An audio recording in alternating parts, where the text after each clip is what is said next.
та бүхний амгалан айлтгая. За Монгол бичиг суралцж байгаа ичнээ шив та бүхэнтэйгээ 1991 онд Синхэр дэлгэцээр дахин уулзаж байгаадаа баяртай байна. За бид үүний өмнө 2 удаагийн цуврал хичээл явуулсан. Эхний 25 хичээлээр бол цагаан толгой өсөх холбох дасгалыг хийсэн. Дараагийн цуврал 15 хичээлээр бол монгол бичгийн зөв бичих дүрмийн үндсэн мэдлэгийг бол өгсөн. За тэгэхээр монгол бичгийг сурна гэдэг бол дадлага их дадлага хэрэгтэй. Өөрөөр хэлэх юм бол бичиж унших явцдаа үгийн үндсийг нүдлэх, дүрмэн дахин ухаарч санах ийм дасгал бол их шаардлагатай байдаг. Тийм ч учраас бид бол энэ оныхоо шинэ хичээлийг бол монгол бичгийн унших явцдаа утгыг тайлбарлах, зөв бичих дүрмийг тайлбарлах ийм дасгалын хичээл явуулахаар шийдсэн юм а. Уламжилт заа харгын арганд бол монгол бичгийн цагаан толгой заасны дараагаар бол шууд уншуулж эхэлдэг. За уншуулахдаа бол гарт таарлцсан номыг бол уншуулдаггүй. Оюун түлхүүр, цаасан шувуу, точ шувууны сургаал гэх мэтийн хүний явдал үйл тустай, гүн агуулгатай, утгатай ийм зохиолыг уншуулдаг. Бид ч тэр уламжлалыг дагаж оюун түлхүүр хэмээх Монголын алдартай сургаалын яруу найргийг бол дасгалынхаа хичээлээр унших гэж байна. Тэгэхээр энэ зохиол маань 440 орчим мөрөөс бүтсэн ийм шүлгэлсэн сургаалын зохиол байгаа юм. Нэг хичээл бол бид нэг 15 мөр сургаалын шүлгийг бол багтаан үзхийг бодож байна.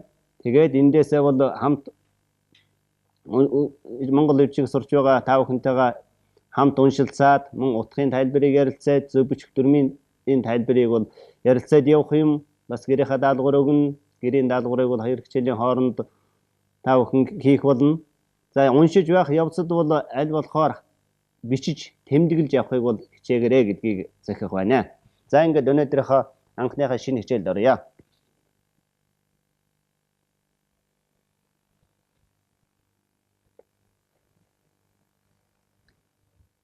За хамт уншаад явъя. Оюун түлхийгүр. Оюун түлхүүр.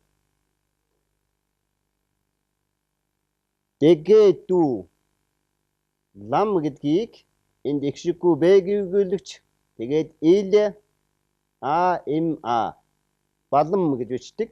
За яагаад энийг балам гэж бичдэг вэ гэдгийг бол өмнөх хичээлээр нодлонгийн хичээлээр бол тайлбарлаж байсан. Тасралтгүй үзсэн хүмүүсүүд бол мэдж байгаа бах. Энэ бол төвд эхийн баримталж ингэж бичиж байгаа юм. Төвд эхэнд нь бол энэ уншигддаггүй бэ гийгүүлэгч байдаг. Дээд лам гурван эрдэний дор итэг мой. За өгүүлбэрийг нийлүүлээд уншвал дээд лам гурван эрдэн дор итэг мой. За энэ дээд лам гурван эрдэнэ гэдэг бол гурван эрдэнэ гэж юу хэлэх вэ гэдгийг бас ухаарах хэрэгтэй. Гурван эрдэнэ гэдэг бол бурхан, ном, ховрог гурвыг бол гурван эрдэнэ гэдэг. За ер нь хуучин бол альч эртний уран зохиолын эхэнд бол мөргөлийн хэсэг гэж байдаг. Энэ мөргөлийн хэсэгт гэдэгт нь бол ийм товч мөргөл байна. Эсвэл шүлгэлсэн мөргөл байдаг. Энэ бол оюун түлхүүр гэдэг зохиолын эхний мөргөлийн хэсэг нь байна. За цааш нь уншия. Эртний эртэнүү богда Чингис үн зохиягсан шаштрыг. За нийлүүлээд уншвал эртний богд Чингисийн зохиосон шаштрыг. За шаштар гэдэг бол санскрит үг. Санскрит гэдэг маань эртний энэтхгийн судрын хэл шүү дээ. Шастра гэдэг үг. Тэгээд тэр ихийг бол баримталж бичдэг. Зохиосон шаштрыг өчүүхэн санаагуулхуин. За энэ харьяалахын тийм ялгал байна. сануулахын учир. За нийлүүлээд уншвал Эртний богд Чингисийн зохиосон шаштрыг өчүүхэн сануулахын учир. За оюун түлхүүр эхлэхдээ бол ингэж эхэлдэг. Эртний богд Чингисийн зохиосон шаштрыг өчүүхэн сануулахын учир гэж эхэлдэг. Үнэхээр оюун түлхүүр гэдэг энэ алдартай сургаалын зохиол бол 13-4 дугаар зуунаас уламжилсан Чингисийн бэлэг сургаалаас уламжилтай гэдгийг судлаачид тэмдэглэсэн байдаг. Үнэхээр энд бол Чингисийн өөрний Чингис богдын айлдсан бэлэг сургаалаас бол нэлээд хэсэг нь бол байдаг. Мөн оюун түлхүүр энэ сургаал бол бүгдээрээ бол Чингисийн бэлэг сургаал бол хараахан биш юм. Хожмын үеийн олон зүйлийн сургаалын зохиол бол энд орсон байдаг. Түүнийг бол бид унших явцдаа бол бас ярилцаж таньж мэдэх болно. Сануулахын учир. За цааш нь уншия. Эцэд хаад гэдгийг хан гэдэг үгэнд олон тооны д нөхцөл залгаад хад гэж бичсэн байна. Эцэд хаад тан. Хан гэдэг үгийн олон тоо байна гэдгийг ухаараарай. Эцэд хаатан олон ийг заахын ялгал олныг хурая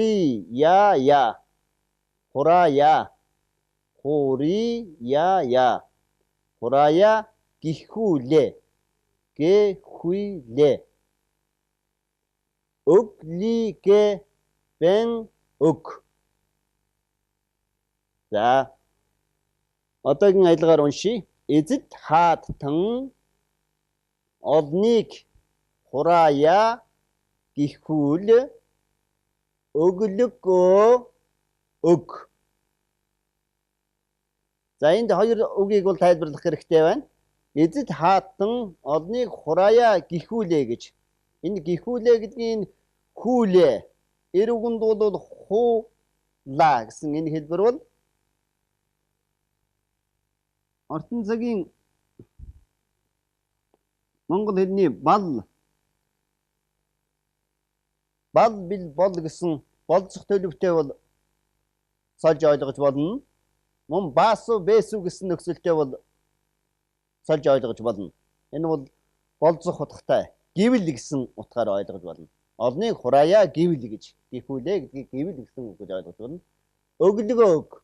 За энэ өглигэ монгол өчигт бол хоёр янзын өглөг байдгийг үүний өмнөх хичээлээр өмнө заасан суврал хичээлүүдээр бол хэлж байсан. За үзэж байсан хүмүүс бол одоо санаж байгаа бах. Энэ өглөг гэдэг бол өглигэ гэж өглөг өгөх гэдгийн өглөг. За өглөг авлага гэдгийн өглөг бол өглигэ гэж өөр бичлэгтэй. За энэ өглигэ гэдэг нь бол гэдэг бичдэг энэ өглөг гэдэг юу юм бэ гэвэл зөвхөн хүнд өгөөд авах юмыг бол биш.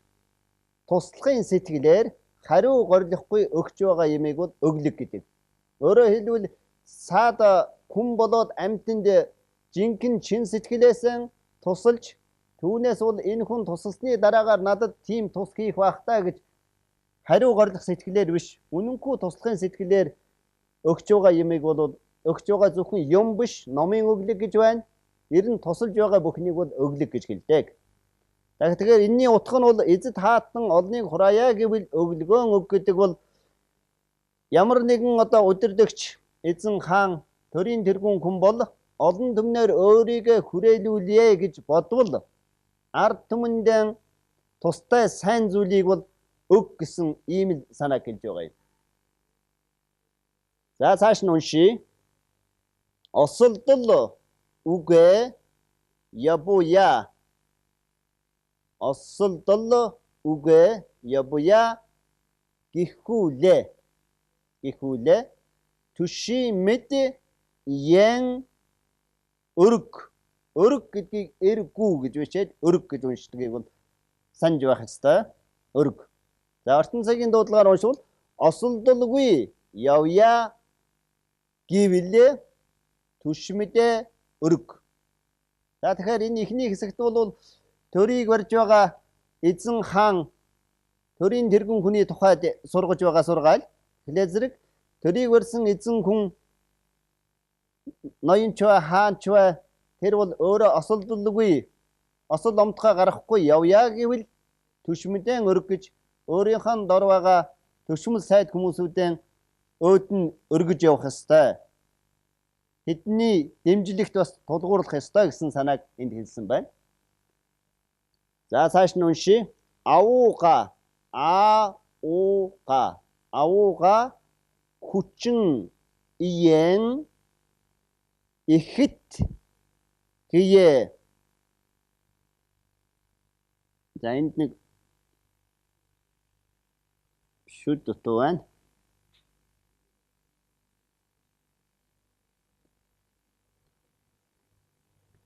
Ихэт хие. Ихэт хие. Ауга хүчин иен ихэт хие гихүүлээ цэрэг иен асар. Мөн л тэр хаан хүний тухайд сургаж байна. За эзэн төрийг удирдсан эзэн хаан хүн бол өөрийнхөө хан гүрнийхээ улс гүрнийхээ хүчийг агуу хүчийг ихтгэе гэвэл сэргэн гэвэл гэж энийг гихүүлээ гэдгийг бол гэвэл гэж ойлгосон. Сэргэн асар гэж. За өөрийнхөө батлан хамгаалах хүч сэрэг айрман бол зузаатах гэсэн санаагаар хэлсэн байна. За цааш нь уншия. Агуудам сула жиргая гихүүлээ эйвэн кичие кичээ. Уудам сула жаргая гэвэл ие кичээ. За тэгэхээр зэрэг энд бол манай ардын эртний сургаалд бол эвийн хүчин жаргадаг гэж хэлдэг. Тэгэхээр зэрэг хаан хүн ч гэсэн одоо улс гүрэн даяараа амар жаргалтай байя гэх юм бол эв найрамдлын хичээх хэрэгтэй гэсэн. Эв найрамдлынхаа хүчиндэл бол жаргана гэдэг санааг бол энд хэлсэн байна. Удам сул жаргая гэвэл иен хичээ гэж.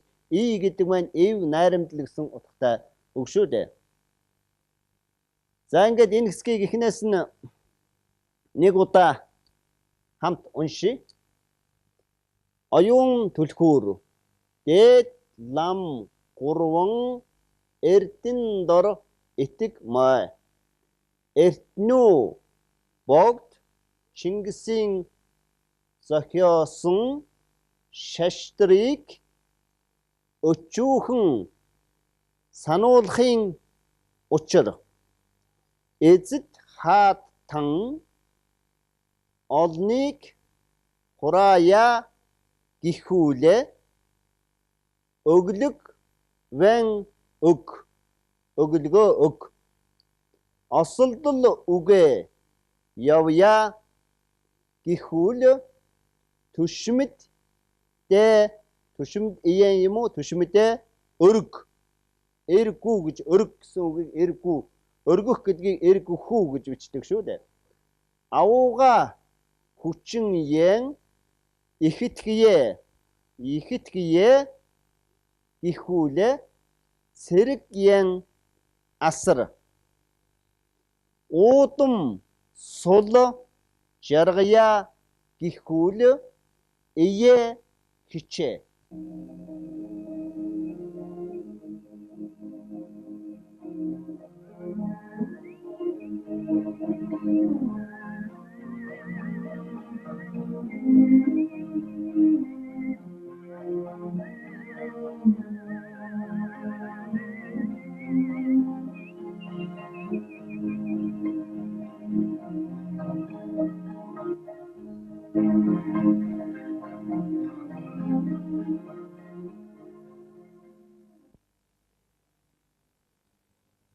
Өдөр явсан явдлыг шөн шүүхтэн.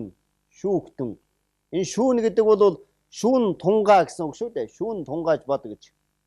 Шүүн тунгаах. Шүүхтэн. Ичгүүр гимт. За энэ гимт гэдгийн энэ төв. Энэ бол өхөршхийн тийм ялгал биш шүү дээ. Энэ бол тэмдэг нэрийг бүтээдэг үг бүтээдэг дагвар. Тэгээд энэ зөөлөн дэвсгэр төгссөн ч гэсэн энд төв байгаа хэрэг.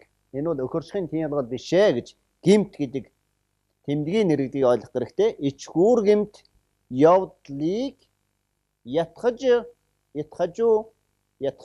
орхиг тун. Олны дотор үгвэн юм уу одоогийн дуудлагаар үгэ бихил гэдэг маань батал гэсэн санаа шүү дээ. Бат болго үгэн бихил гэдэг маань өөрийнхөө үгийг дотроо нь бихиж хадгал амандаа битгий гаргаад юу сансан болгоно чалч гэсэн санааг хэлж байна.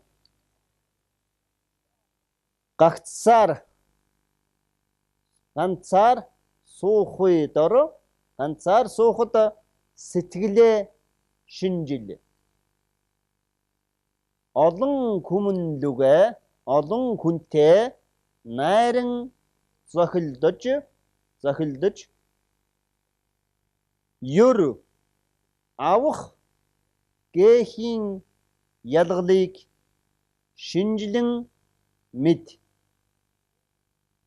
За энэ самбар дээр үтснийг сая хамт уншлаа. Эхнээс нь уншсан. За эхнээс нэг удаа нэг сайн хараад ав. Магадгүй одоо сайн Монгол бичгээд маань төрүүлчийн хичээлийг байнга үзээд сайн сурсан хүмүүсүүд бол бараг бичээд авсан байхаа гэж найдаж байна. Оюун түлхүүр дээд лам 3 эрдэн дор итгмой. Эртэнүү богд Чингисийн зохиосон шаштрыг өчүүхэн сануулахын учир. Эзэд хааттан олныг хураая гихүүлээ өглөгөө өг. Осолдол үгээ явъя гихүүл түшмэдэн өрг. Агуу хүчин yen ихтгэе гихүүл цэрэгэ асар.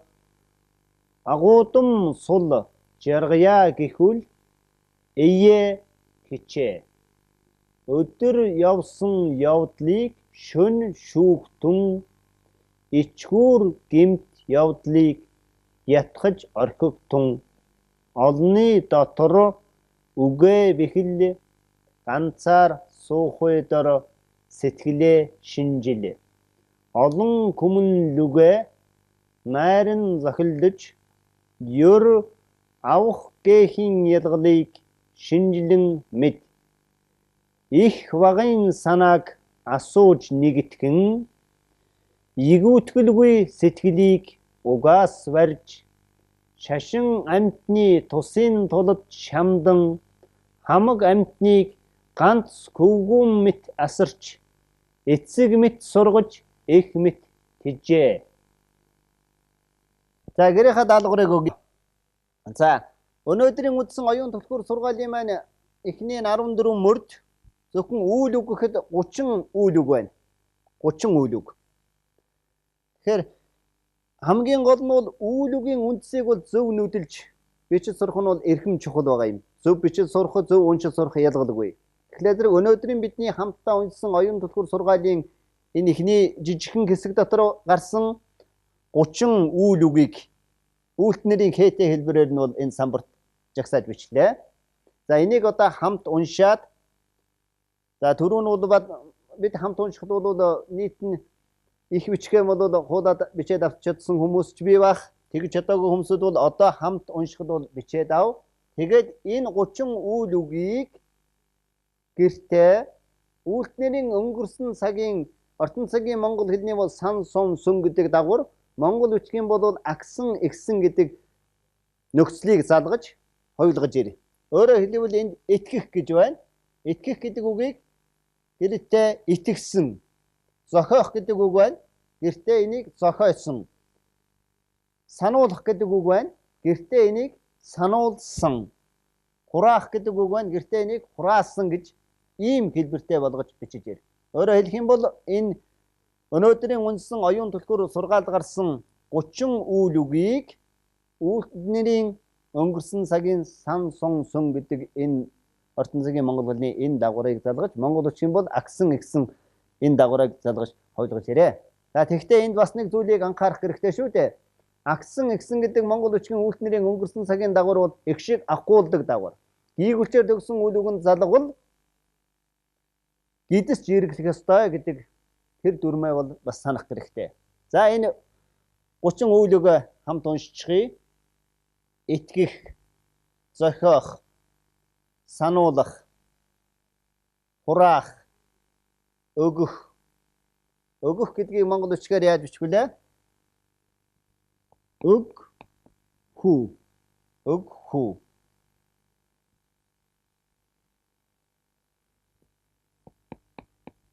Өг хүү. Өгөх. За доор нь хар. Осолдох, явах, явах. Өргөх гэдгийг эргүү хүү. Энэ бол ертөнц цагийн монгол хэлний өргөх. Өргөх. Өргөх, эхэтгэх, ихэтгэх, эхэтгэх. Осолдох, явах, өргөх, эхэтгэх, асрах. Асарах. Асрах.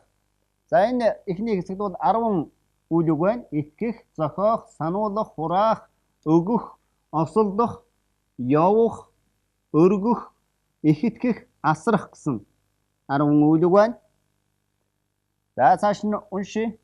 Жаргах, жаргах, хичиех, шүүх, шигүүх, шүүх. Ятгах, ятгах.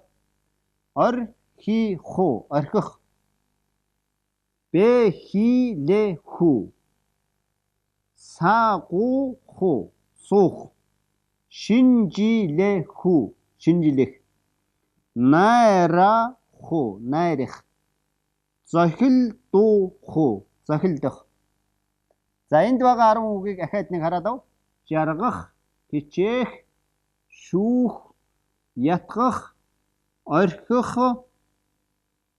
бэхлэх, суух, шинжилэх, найрах, зохилдох, зохилдох.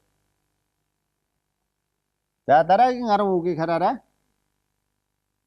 Авах. Авах гэдгийг энэ Б, Х хоёрын хооронд бол их шиг байхгүй шүү. А, Б тэгээд хуу. Авах, гэгэх, гэх, мэдэх, асуух, нэгэтгэх, нэгэтгэх, игүүтгэх, игүүтгэх, барих, шамдах, сургах, тижээх. За ахаад нэг уншия. Хамт хараарай.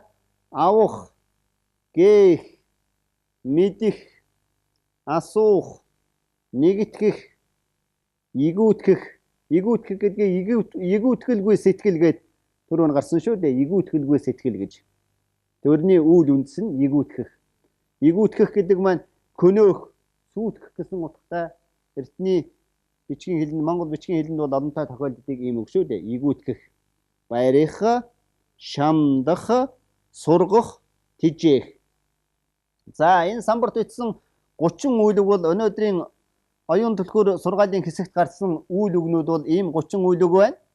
Тэгээд энийг бичиж аваад үйлдэлнэрийн өнгөрсөн цагийн агсан эгсэн дагавраар хувилгаж ирээрэй гэртээ. За үүгээр өнөөдрийн манай хичээл дуусч байна.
Эрдэмтэй хүмүн улсын чимэг, эйтэй хүмүн олонний тэргүүн.